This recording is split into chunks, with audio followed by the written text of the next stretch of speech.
If the woods had a voice, these 10 stories would be what it whistles back at night. They're not bedtime tales.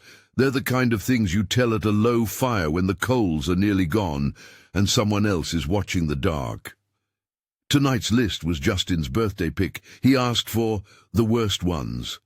So here we are, 10 disturbing true horror tales from the deep woods that will haunt your dreams. I'll start you off slow, then pull the thread tight. Some of these end with answers. Most don't. Story 1, The Whistler by the Waterfall. He was doing a standard 3-day loop in the southern Blue Ridge. Pack snug, map folded into the hip pocket. A plan that let him be alone for a night. He'd been backpacking for years and liked the quiet that grows between a man and his own breath.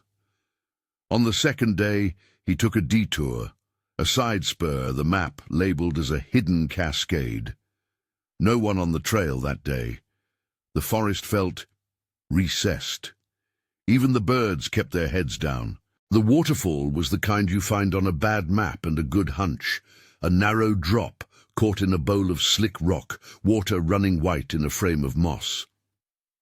He set his pack down, unrolled his tarp, and let the cold mist wipe the dust off his face. He made a whistle, just a casual sequence he'd learned as a kid to call his old dog, and for a second it was answered by the river itself. Then, almost perfectly, something else joined in. The whistle came back, clear and in the same rhythm. He smiled. He whistled again, and the echo matched him note for note. Later, after night had yoked itself to the trees, the woods went quieter than expected. Crickets dropped out. His head prickled the way it does before a storm. From somewhere to his left, an answering whistle, softer now, answered. Not an echo, something slight off, a smear where a throat would be. An extra beat at the end, like somebody imitating his breath. He nearly laughed, told himself it was just some other hiker or a bored kid in another camp. He checked his phone. No bars. He checked his pack's food bag. That's when he found the zipper cut clean, the nylon slit as if with a razor. His food gone. Footprints, too. 2 sets circling where he'd pitched, too large and too human-shaped for deer. He followed the prints until they stopped at the stream. On the other side, the ground was undisturbed. He couldn't explain the cut. No animal could open nylon like that without making noise, and no human would bother with stealth at a waterfall so obvious. He sat on a rock and whistled, testing the air. Something answered, but this time it wasn't a simple melody. It answered with his own voice. "Hey!" it called in his cadence, the single syllable drawn out and thin. He froze. That voice wasn't right. It had his pitch and the small catch he gets when he laughs, but it lacked weight. It sounded like a recording played from far away and then folded. He packed at first light and hiked out faster than he had any right to. Halfway down the ridge, he met a pair of day hikers ascending. They looked at him the way you look at someone who's forgotten how to tie their boots. Uneasy, embarrassed. They asked if he was okay. He couldn't tell them his whistle had answered itself and that he'd found his food cut open like a thank-you note. At the parking lot, he pulled his pack out to repack and heard it again.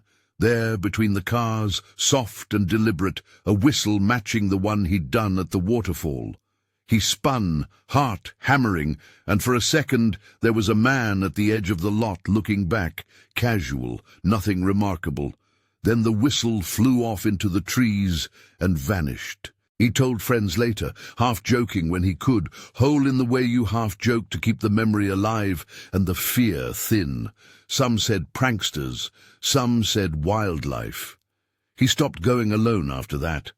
Even now, a certain tune played on the radio will give him that same neck raise. He still doesn't know if what copied him was another person with a mean sense of humor or something that had learned how to sound like him. Either way, every time he hears a far-off whistle, he checks his pack. If that one feels like a trick, hang on. Some things in the woods aren't trying to scare you for sport. If you want a birthday shout-out like Justin got, or if you want to pick the next list, I've got a Patreon link in the description. It helps keep the lights on, and yeah, I read some of the pics. Story 2, the Ember Lights and the Riders. This one came from a woman who was not looking for trouble. She was out with a friend on longboards, slipping between old service roads and the narrow path that threaded Twin Lakes. It was one of those late summer evenings, when the light thins, but the heat doesn't quit. When the mosquitoes forget to be pesky and the world smells like pine sap and cooling asphalt. They took a wrong turn, a track that led them down to an overgrown ridge. In the distance, low over the next tree line, a single ember glowed, bobbing like a candle on a boat. They watched it for a while because what else do you do when a light floats where nothing should be? It moved slow as a moth, then split, sudden and sharp, into a handful of pinprick beams that scattered like thrown sparks. The beams threaded the trees in a way that looked deliberate, as if someone was searching with a lit lighter through brush. A sound came then, a rising roar that hammered everything into low frequency. Engines. Not quiet four-wheelers either, but heavy, tuned bikes and ATVs that seemed to have been gutted out and rebuilt for volume. The ember beams darted ahead of the engines like probes. The boards went unused. They dropped them behind a pile of limbs and crouched low. The first engine fired past their hiding spot with a growl and a glare of headlight. There were 4 vehicles in total, riding rough and fast, circling the small inlet like they were sweeping for something. The riders called short, clipped shouts. The bikes cut through the brush and then, for a terrifying second, came to a perfect stop, like predators scenting wind. She tells it with her hands, still shaking. They heard things being yelled, names, curses, but also coordinates.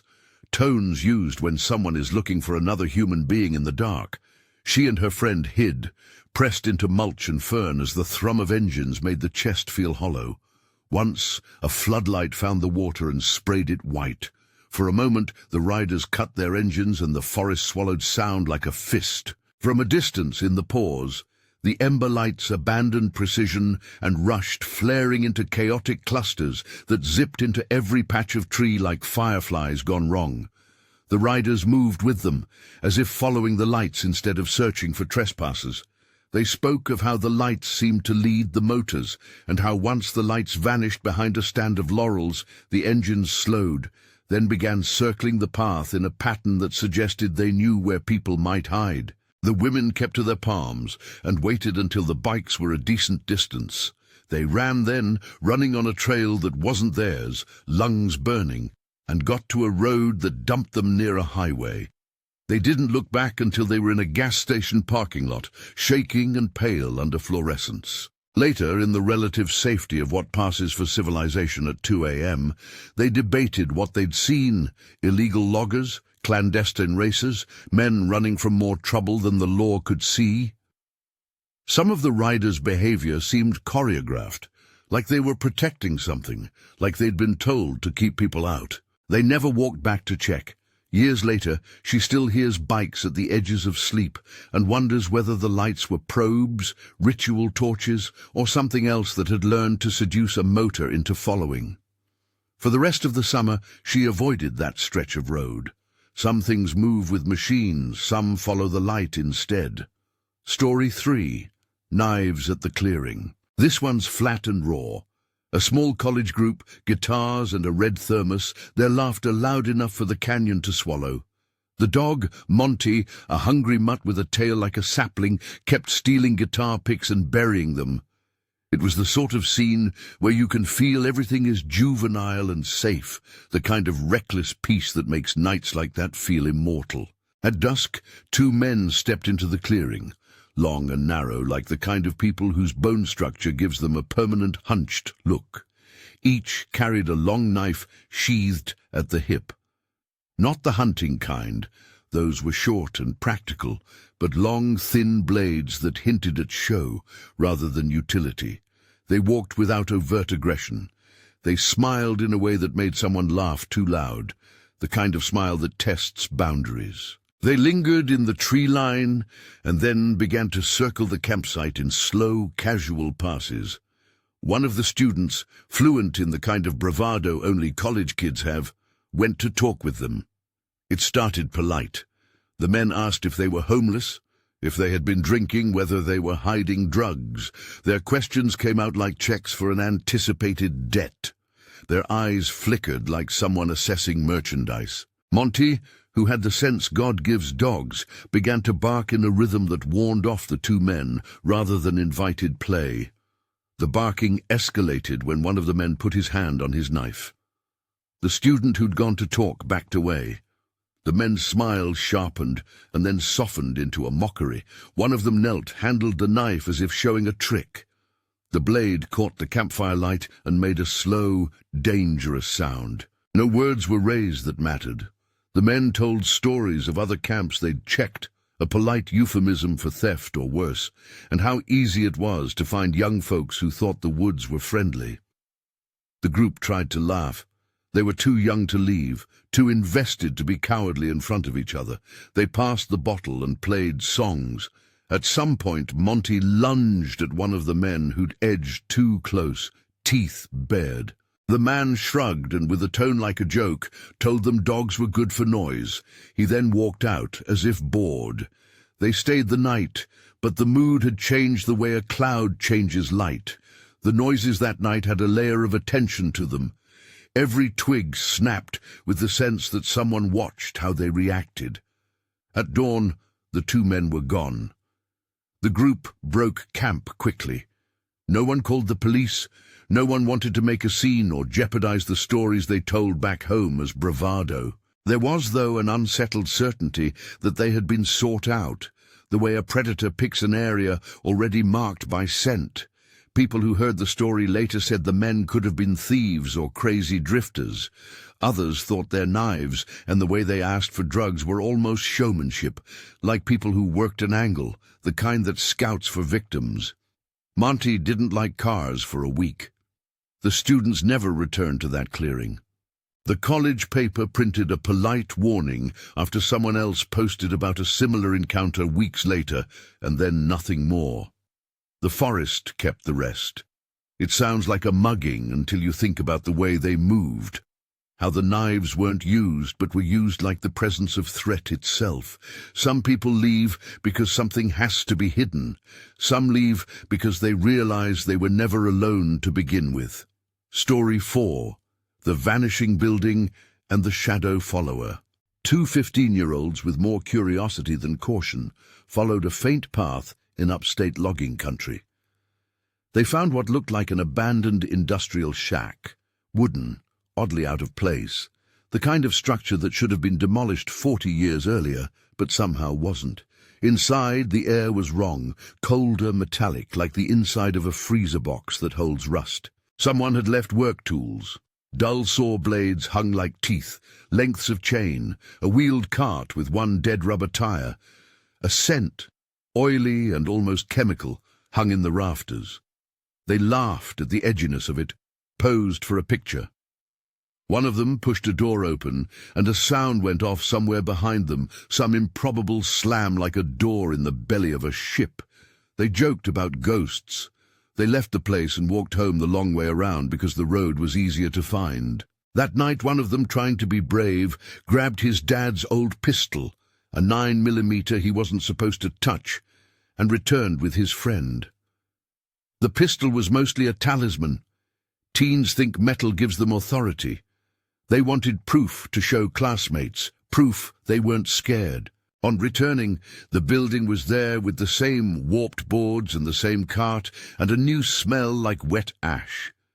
As they turned away, a dark figure slid into view behind them, like a stain that had been waiting for light to change. It had no face, more like a patch of darker wood where a face should be. It moved without the scraping of shoes. The boys froze. One of them fired the pistol into the air, more bravado than intent. The shot echoed and the air pushed like a wave. The figure didn't flinch. It remained and then, impossibly, began to follow them at half the pace you would expect a human to walk. They ran full tilt down the track, hearts loud enough to hurt. And when they reached the house and slammed the door, they said nothing for a long minute. In the morning, with the grown-ups and the daylight and rationality, They drove back with more friends, nervous laughter, the whole adolescent theatre of courage. The building was gone. Where it had been there was only a flat patch of ground, moss pushed down like a rug, and no foundation, no saw blades, no chain. The cart was not there. Nothing remained to anchor the memory except their fear and the black thing that had followed. They went back again with a local man whose hobby was surveying abandoned stuff. He drove a truck and had a flashlight that looked like it could wake the dead. He circled the patch of dirt and said, "This used to be a storage shed for a small mill. There hasn't been anything here for 30 years. He smiled as if to offer closure. His smile looked a little strained when they told him the story. He offered the boys no consolation other than that sometimes people burn things down and the evidence disappears. But the boys remembered the cold inside, the way the doors had slammed, the way their light found a silhouette that didn't reflect. They remembered the pistol shot and the fact that the thing kept pace with them, as if the land itself walked. At night they dreamt of doors that weren't doors, and saw a shadow at the edge of their bedroom window, waiting where something that had been removed might come back. The police logged a call. The man with the survey truck laughed it off and said, "Kids get great at telling stories." That answer didn't land. It never lands when you carry something like that, and realize the place you saw was not fixed to the map. The woods keep structures sometimes, and sometimes they don't.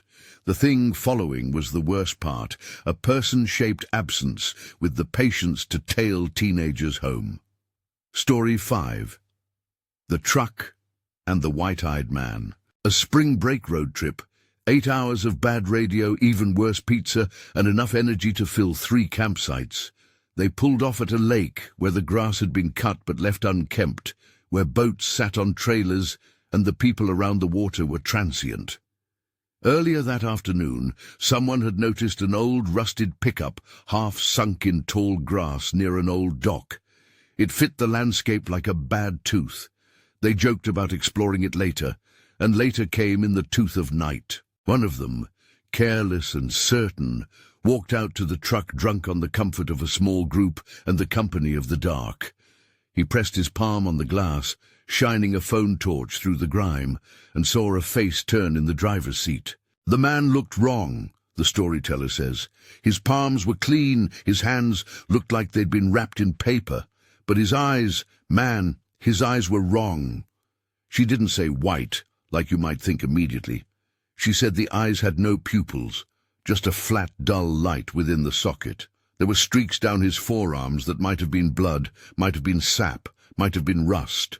He smiled as if at a private joke and then began to laugh. The laugh came through the glass like water through old pipes, wet and wrong.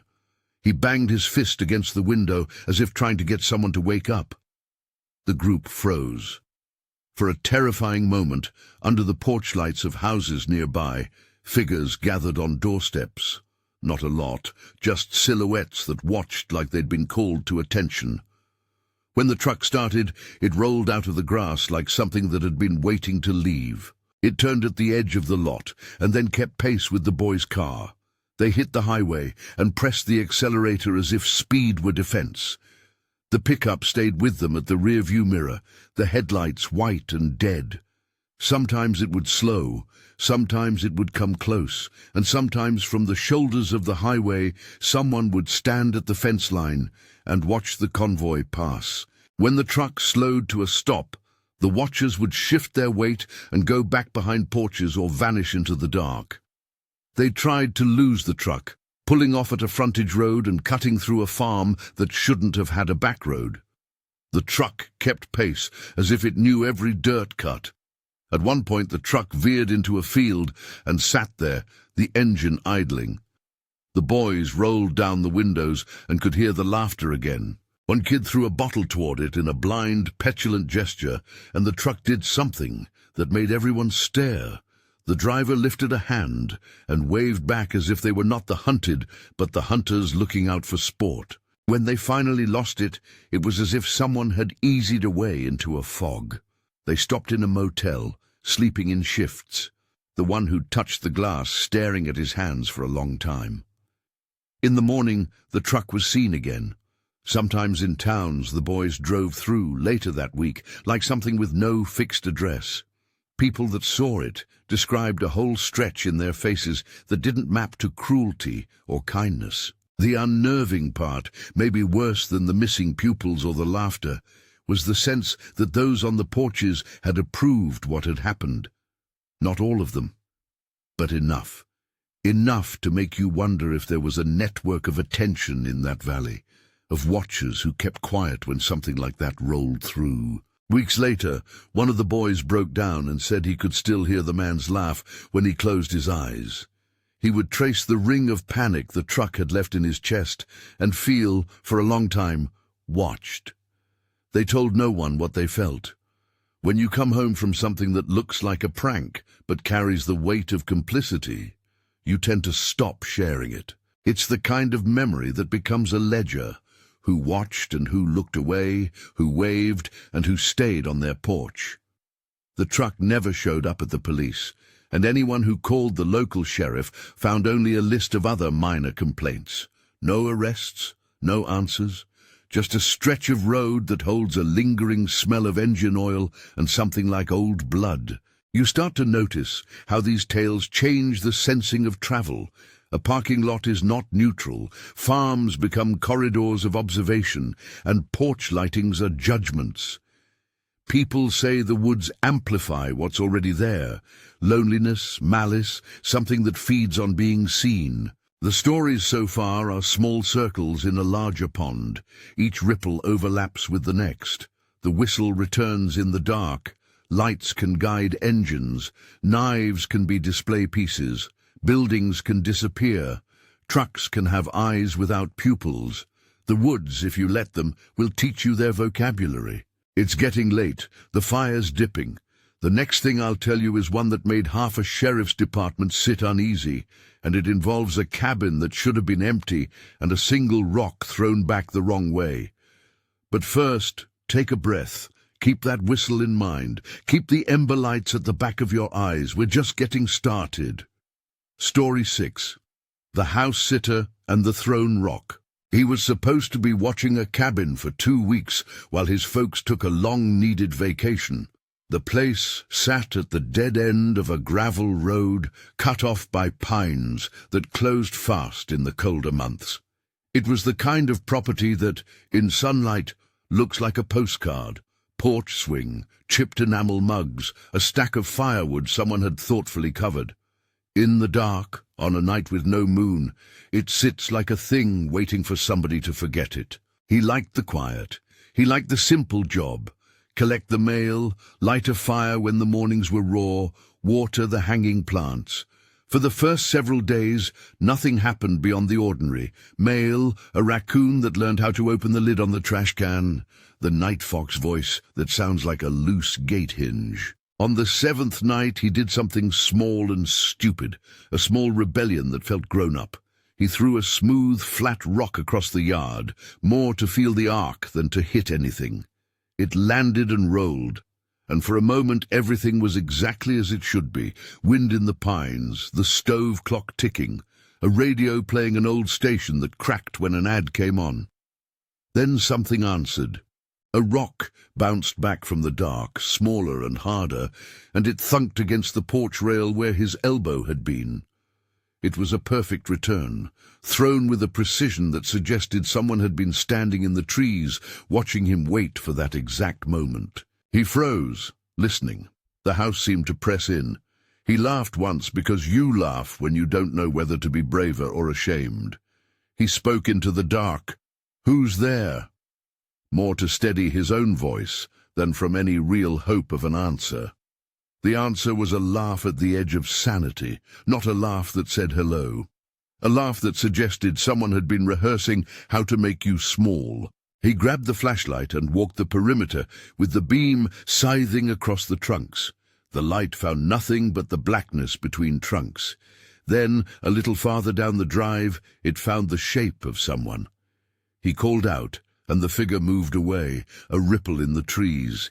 He made it to the edge of the yard and found a knot of items laid on a stump, rope, a strip of duct tape, and a small paper packet stained an ugly brown.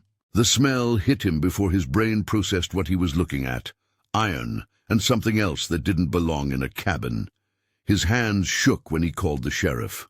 The dispatcher asked all the routine questions in a deliberate, flat tone.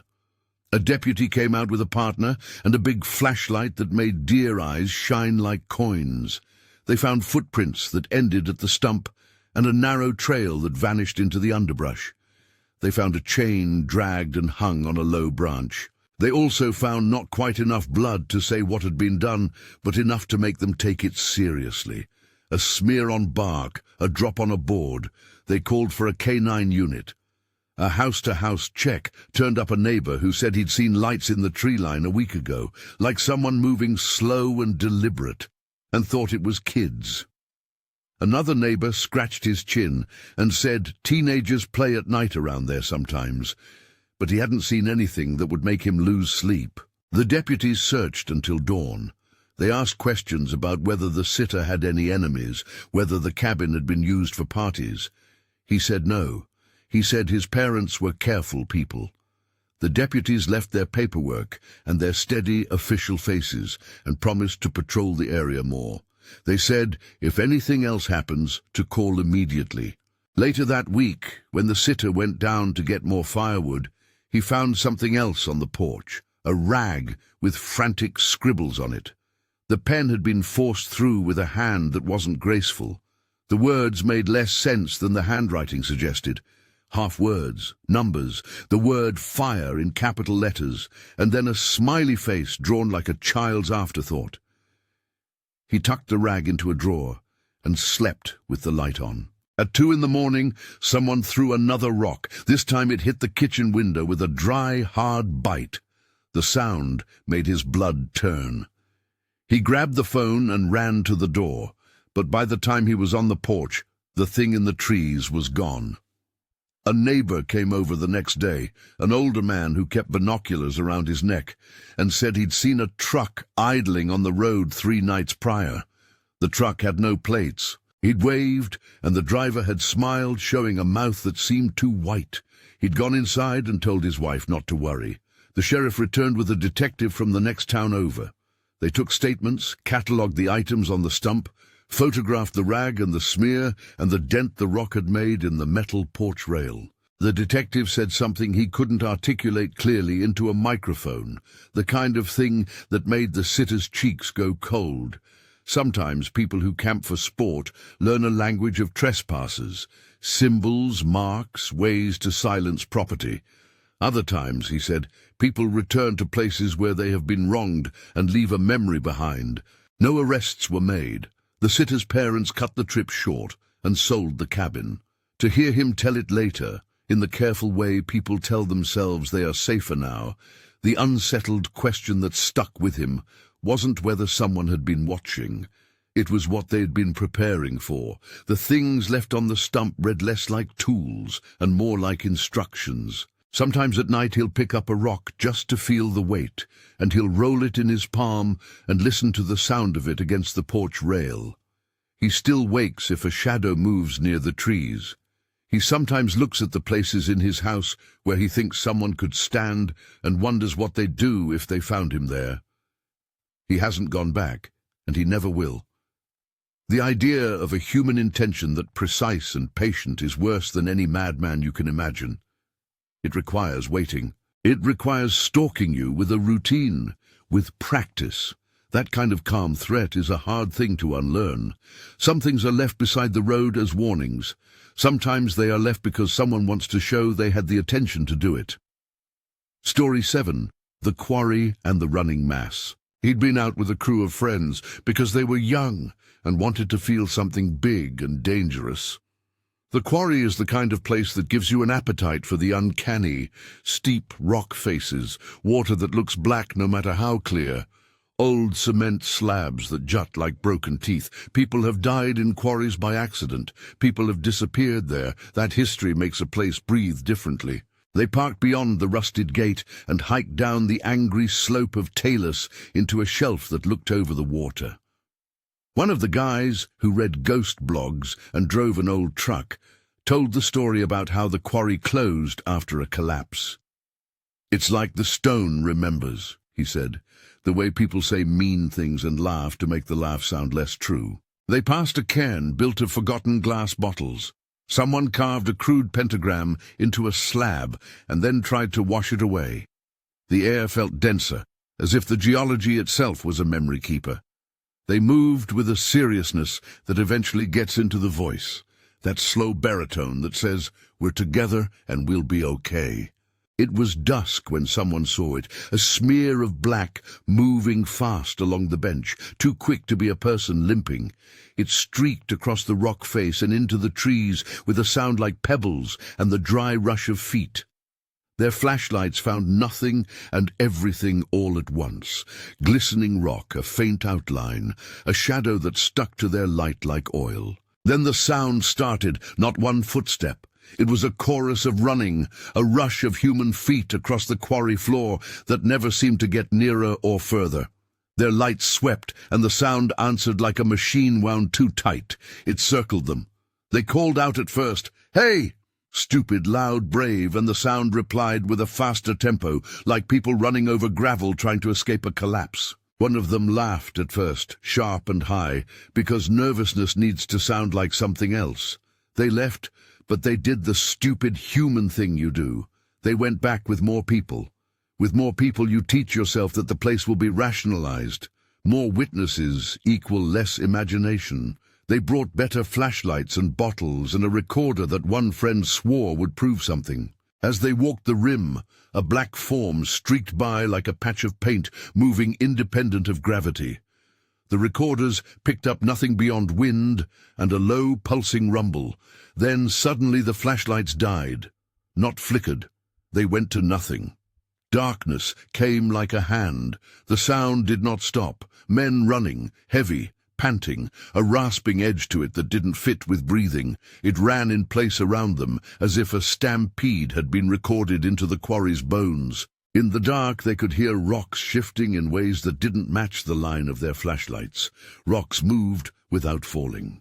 It sounded like the quarry replayed its worst day, a loop of evacuation that kept replaying. One of the men stepped on a slab, and his shoe slid.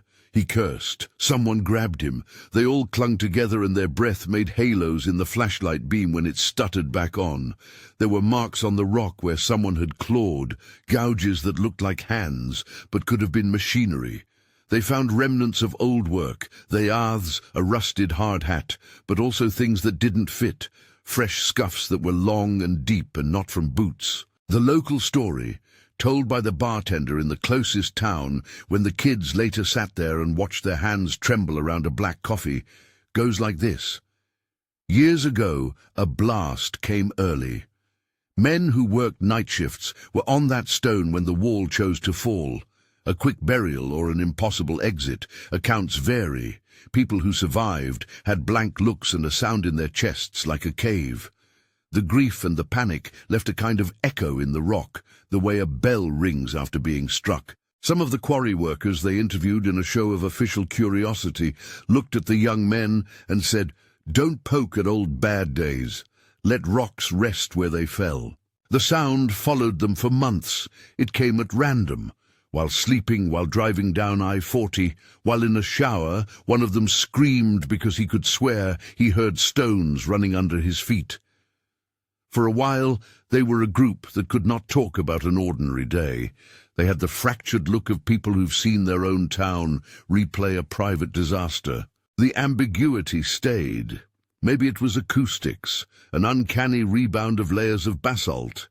Maybe it was the memory of a catastrophe stored in the loose rock. Maybe it was something else, something that happens when places have been violent, and the violence leaves a recording you can stumble upon. Whatever it was, they left the quarry for good. You can go back, some will say. Some of us do, but they didn't. They found a way to forget the route, or to never mention it when the conversation turned to where you could go to feel alive. What remained with them was a simple, small terror. The sense that the earth could keep a sound. The quarry had learned to repeat its own worst hour, and it had practiced until the recording sounded like people running forever. Story 8. The Screams at Red River Gorge. Red River Gorge is a place that encourages awe. Narrow stone fins, bridges arching over thickets, cliffs that look down like old men who have seen everything. Most nights there are owls and the rustle of raccoons and the soft, polite snapping of branches. One night, though, a scream started the kind that refuses to get located. They were camped on a knoll that looked over a cleft in the ridge. Someone in the group had been reading a book by flashlight, and someone else had been sipping coffee they swore they'd finished hours ago. The sky was the kind that makes you feel very small. It began as a howl, distant and animal. An animal cry you can forgive because places like that hold animals that wake at dusk. Then it became a voice. A woman, calling for help in a way that grabbed the air and made it viscous. It wasn't a single, "Help me." It was a loop, a stretched-out plea that sounded as if a tape was stuck in a player. "Help me," it said over and over, in a pitch that didn't change, like a prayer repeated until it loses its meaning and remains only sound. They turned with every shining headlamp they owned. They split and swept with the natural assumption, if it's real, go help. Two local men, people who knew the gorge, who had stared into the ravine and mapped the pullouts, ran into the trees and returned 5 minutes later, faces pale. They said they heard it too, but they hadn't found the source. One of them muttered that sometimes animals make sounds that sound like people, and sometimes people are called to things beyond reason. They shrugged at each other and left it with a cigarette that they died mid-drag. Later, other campers in other campsites said they'd heard the same loop at slightly different times. At one point it seemed to come from the river. At another it came from a place uphill where no footpath could be. The group tried the rational things: call the ranger, check the radios, scan the cliffs for flashlights. No one could point to a location. The sound hung in the gorge like a held breath. Even after daylight returned and the rationality of the sun poured over everything, the memory stayed sticky. The repetition of the cry felt deliberately designed to confuse. It was an endless call and an impossible trace. The ranger they reached on the radio was firm but tired. He said they had no reports of a missing person and that with the wind patterns in the gorge, cries could bounce in ways that made locating them a fool's errand. He said they would drive by in the morning. In the light of morning there were no prints, no towels abandoned, no signs of struggle along the rim. The sound could have been a child with a throat problem, a trapped animal, a prankster with a megaphone. But the thing that bothered them was how the cry wrapped itself around attention. It seemed less like a help request and more like an instrument that draws people into the dark.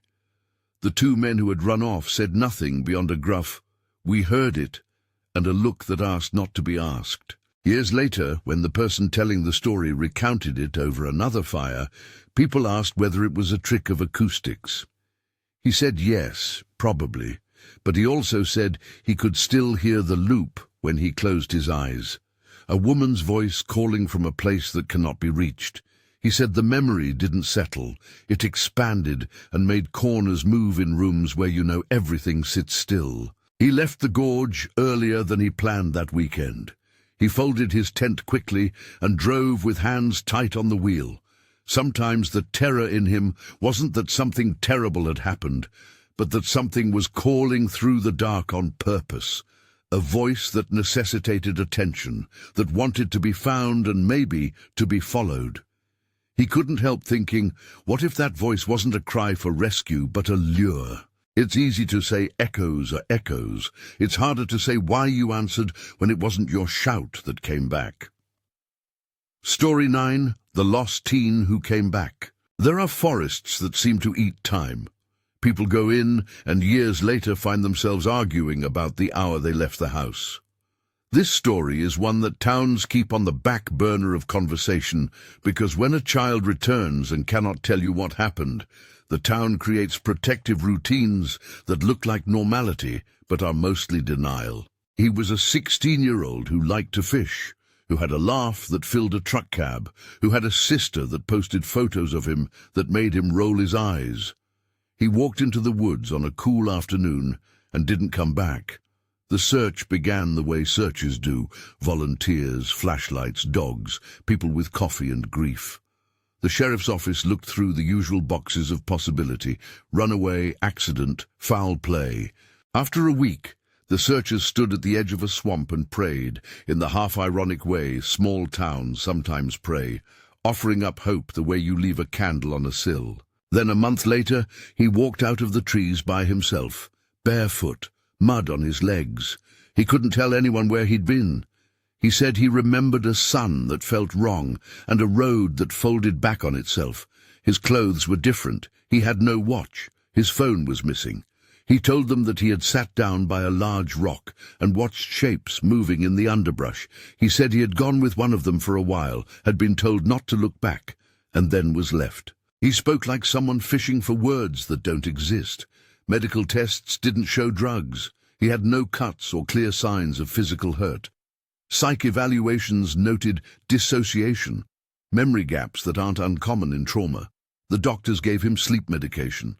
They sat him down with counselors and asked him again what he had seen. He would tell them a fragment: a ring of men around a clearing, a whisper like leaves rubbing together, someone calling his name with the wrong pitch. He would say he had wandered until he found a road and followed it.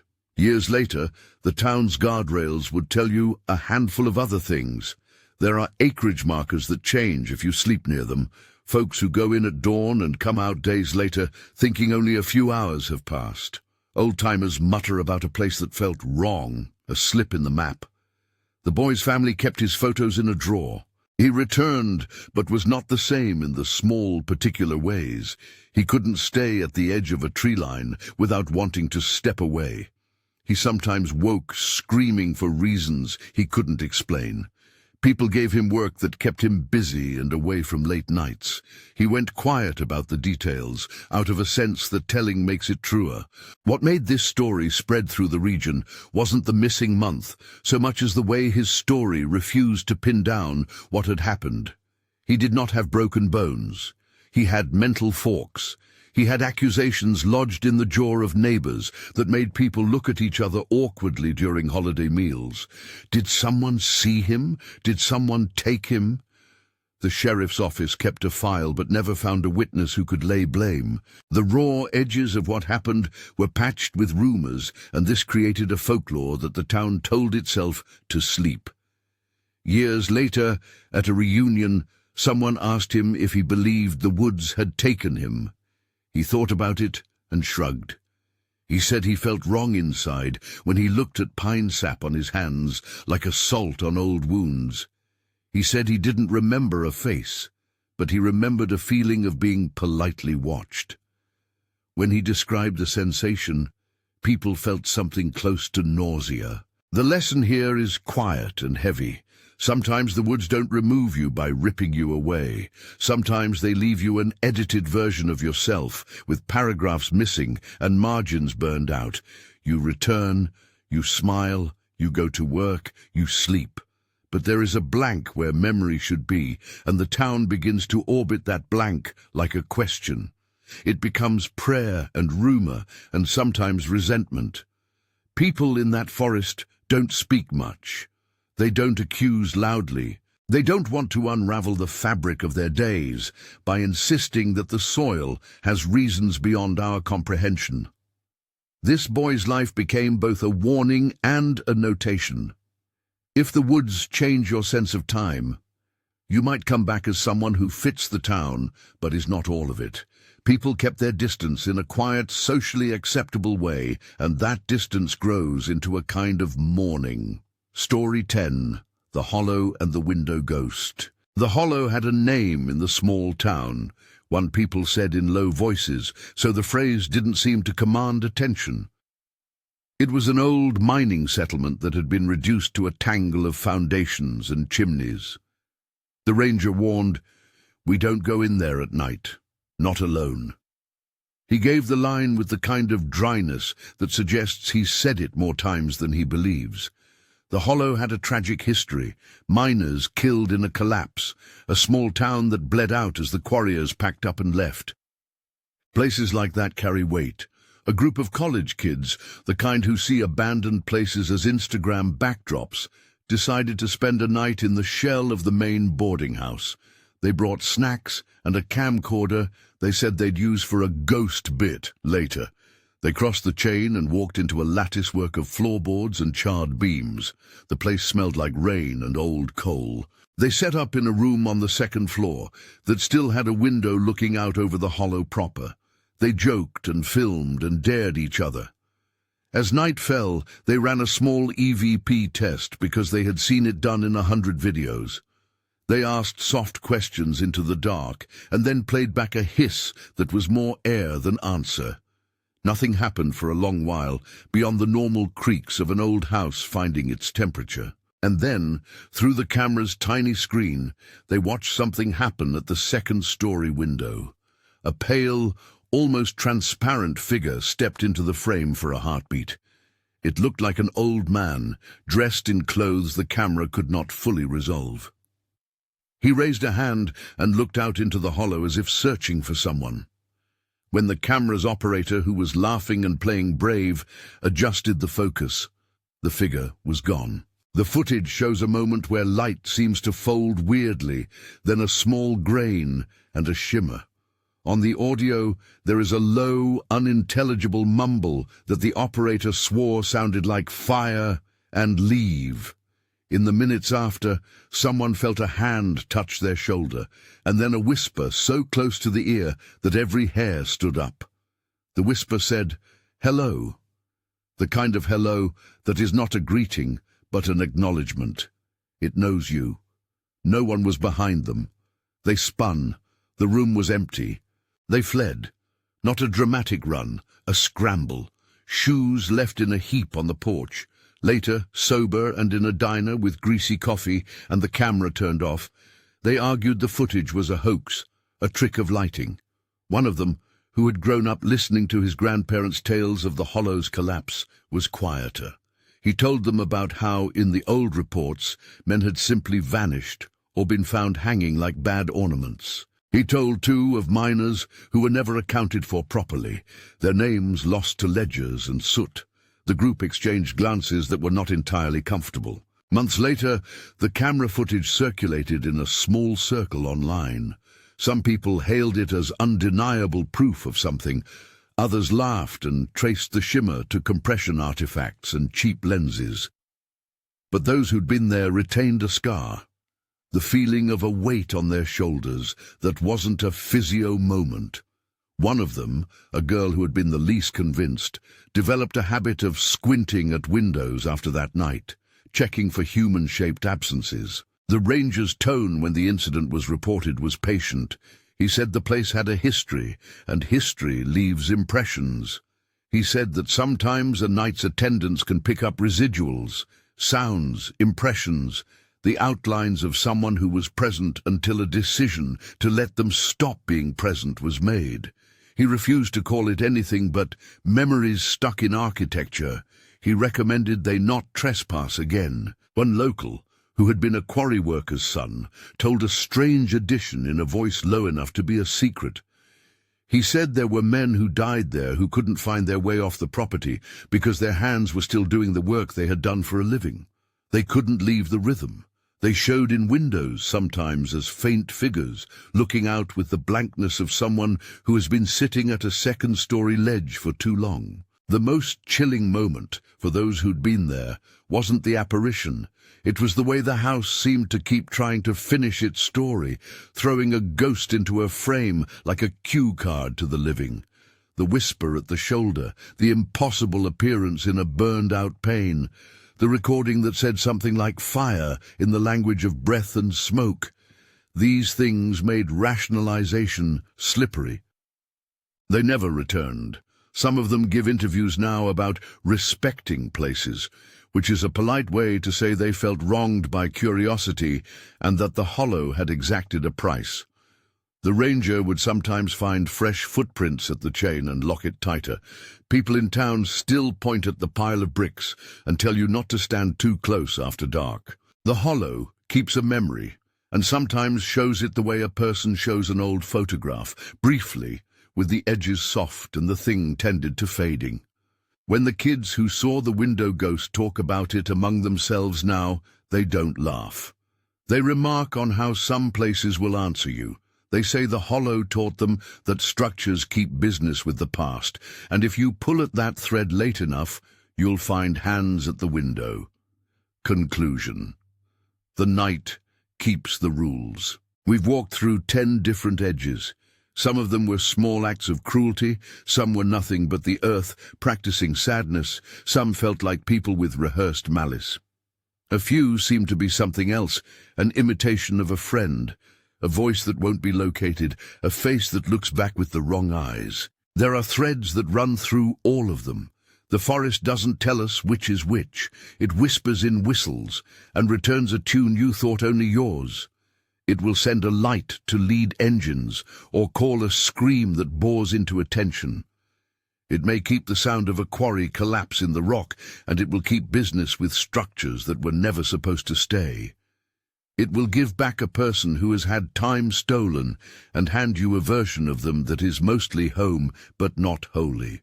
And sometimes, at the boards of an abandoned house, it will show a face in a second-story window, as if to say, the story isn't over. None of this proves anything. I am not saying the woods are sentient in the way a late-night movie might. I'm saying that when you amplify isolation, patient observation, and places with histories, you create an environment where ambiguity thrives. Human predation sits beside acoustic oddity. Accidents and grief feed folklore.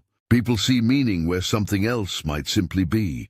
But human beings also act. They hide in the dark. They mark property. They build patterns. The woods will hide that too. If you're left with a single image tonight, let it be this. Something that copies you will not always fill the space you expect. A whistle might be an echo, or it might be a person practicing your voice.